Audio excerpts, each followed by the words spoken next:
Key is to stay focused.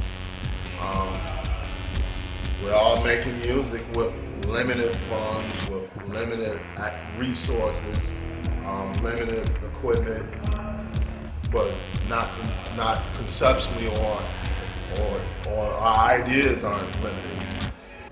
They kind of like beg, borrow, and steal and sacrifice a lot of times not making money to kind of project the music that they love. You know, I mean, that's how I feel about, I guess, house music and people that commit to doing it. Because it's not the most popular music in the mainstream of America. So I feel like anybody who basically makes it, you know, at some point decides that it's more important than whether they're monetarily going to be compensated financially for it.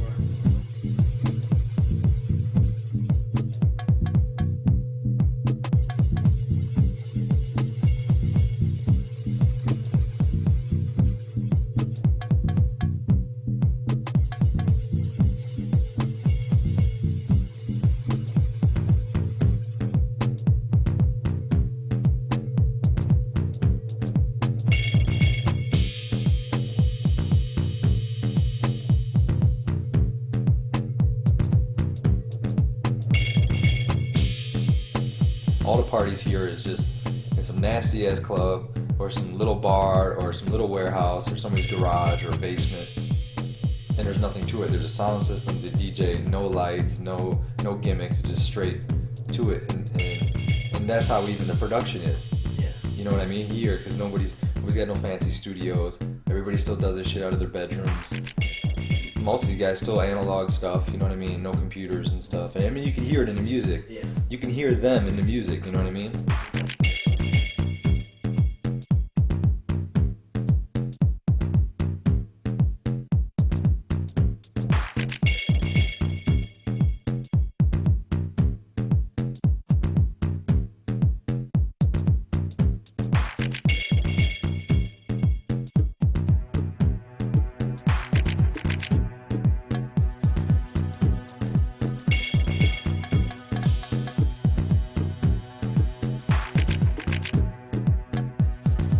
I always want to see the dance floor. Pat, just even, I don't even really care if it's two people, even one. It's just the floor is basically the domain of your mind that's let loose, and and it's, depending on if it's your first time or maybe 100th time, it's always different. It's never the same. The dance floor is always different, and that's one beautiful thing. It's like, a fluffy cloud in the sky, it's great to look at, People just sweating and getting down, You gotta throw some powder on the floor and even to get it more, flexible. That's what we have to do, and that's, I love that. No matter where I go, that's what I love. The floor and the sound system.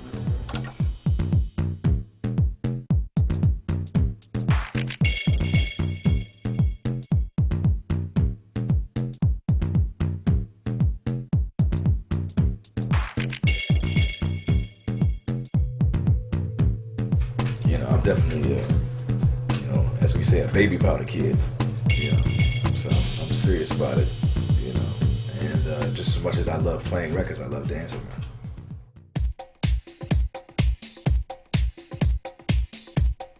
Sometimes it's just a bass tone or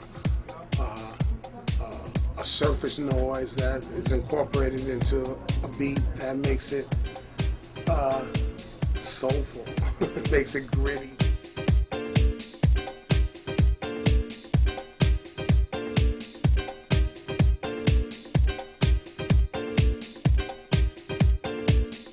I take it very seriously, so I like the people around me to take it serious as well. I don't like people that joke about dance music at all, because it's closed-minded people are just really nerve-wracking, and they really tear up the industry and make it seem something that it's not.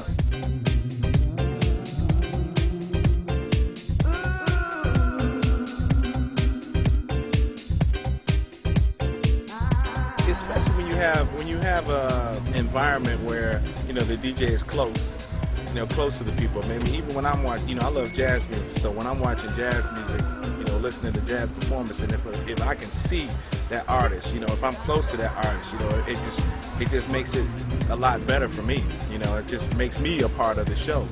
And the same thing is with the DJ. You have not just trained spotters, but just people who enjoy the music and just love to see the DJ and see what he's doing, watch him work. So when they're able to sit around and see that DJ work, it just makes that experience even better for them.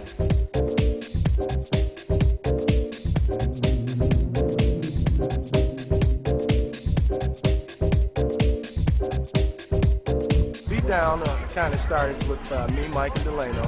We were kind of using the term loosely to describe a style of music that we liked. It didn't have to be up-tempo or down-tempo. It's anything that we kind of liked that was we would feel that was a beatdown track. DJ would be there, Alistair, Delano, Norm, Mike. God, so many people would be at these parties, and it just kind of ran into their beatdown system here, Delano, Mike, Norm, it's like our body and soul, our garage, our new version of Club Evidence in a real way. It's kind of like a home for us, away from home, every Sunday.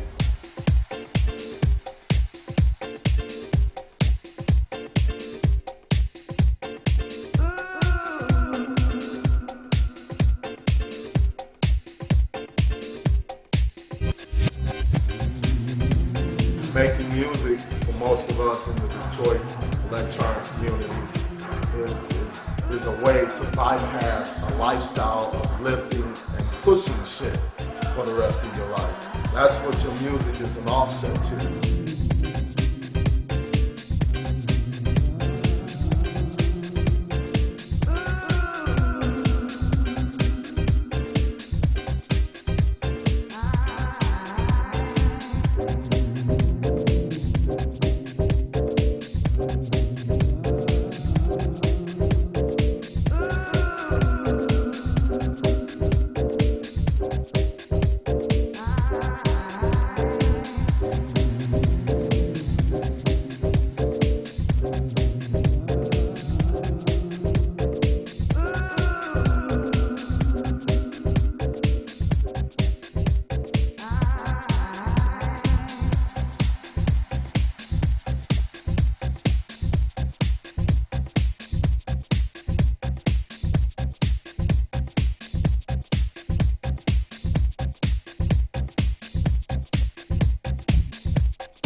most important thing is that there are a lot of labels, smaller labels. There's a lot of people making music, putting it on a record, starting a label, and trying. At least that's happening. And with the internet, it's making it a whole lot easier for some guys that just simply don't have the finances or the wherewithal, the connections, and certainly the time that like a Submerge or some of the, bigger, more successful labels here have. So now, I think things are, people are still trying, you can't keep people down, they're finding a way. And there's a lot of really talented people making some really beautiful music here.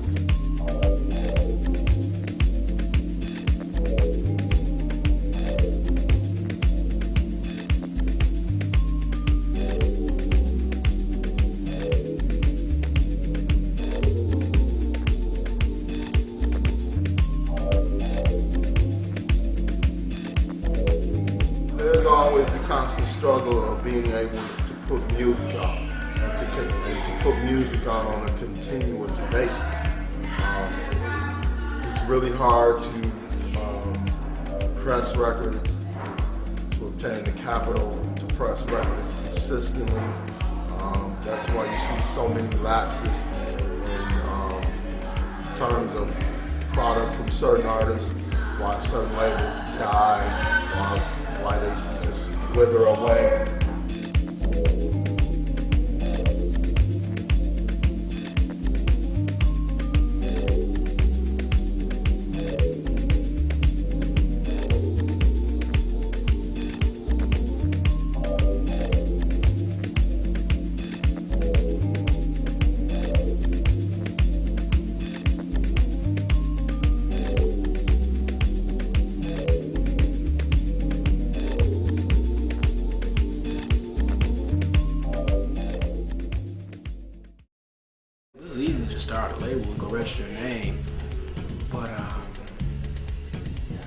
One thing I can say about Submerge, if you start your own label, and you got some good product, 9 times out of 10 they'll try to help you. You know what I'm saying? If you get handle your business, or they may not distribute you, but there's a lot of people that come through here.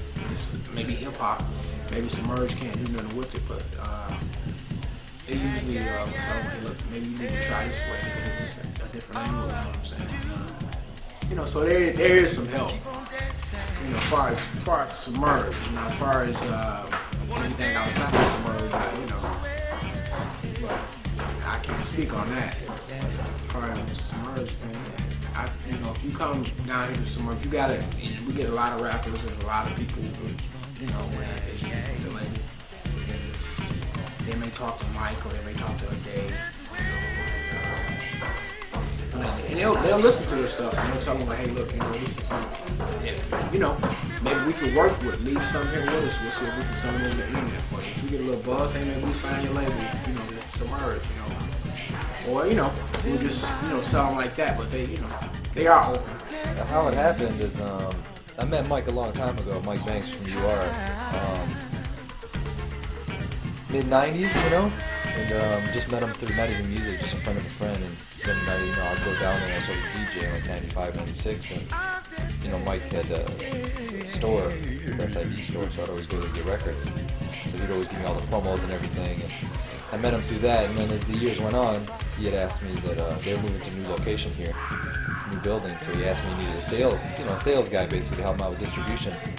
He knew I wanted to get into music, so I've been being inspired from these guys every day, because the studios are in the building too, so you hear the music as they're making music, we're working. Yeah. So you just get inspired by these guys making this music, See, one thing about Detroit is, I guess, it started back with Electrifying Mojo, and Jeff Mills was back then, he was known as the Wizard. Mojo broke Detroit techno-wise with the Warren Atkins, this Cybertron stuff. So he had his following sold whatever he played, people listened to it. It's like he broke the B-52s, so you could hear a B-52 record, and then you go to a clear, and he would come back with Run DMC. So he actually, 20 years plus, he programmed the Detroit listeners. He's after the Motown era. He came in the late 70s. So, we're the descendants of that. And you hear Jeff Mills, and he just, like, everything was 45, it was fast. I'm gonna mix this house record with this hip hop record, so here it is, it stands today. I used to do all my recording in Detroit for Prescription, for the start of Prescription. I got introduced to Detroit by my business partner at the time, which is Shay Damier, and he used to work for KMS, and we used to record out of KMS Studios. And that was my stop to do my music. I mean, I used to enjoy, doing music there because it was I can't even really explain the type of energy that, was in the studio, or, the inspirations that came. Basically, it's just a Detroit thing. It's just something that, that's how, just come up with it, just, brainstorm. We got together and just was like, let's just try this. Let's do it this way.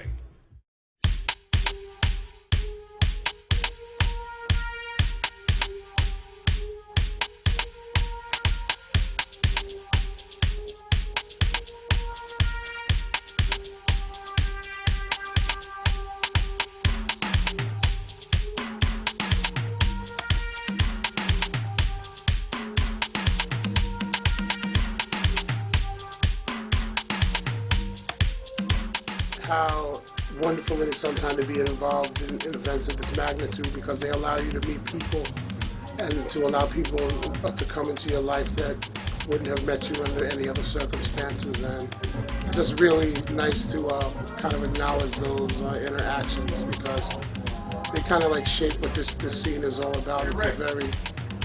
It's a very unique scene, you know what I mean? It's with very talented people who have a very good understanding of music and a fond appreciation for it. So it's kind of cool.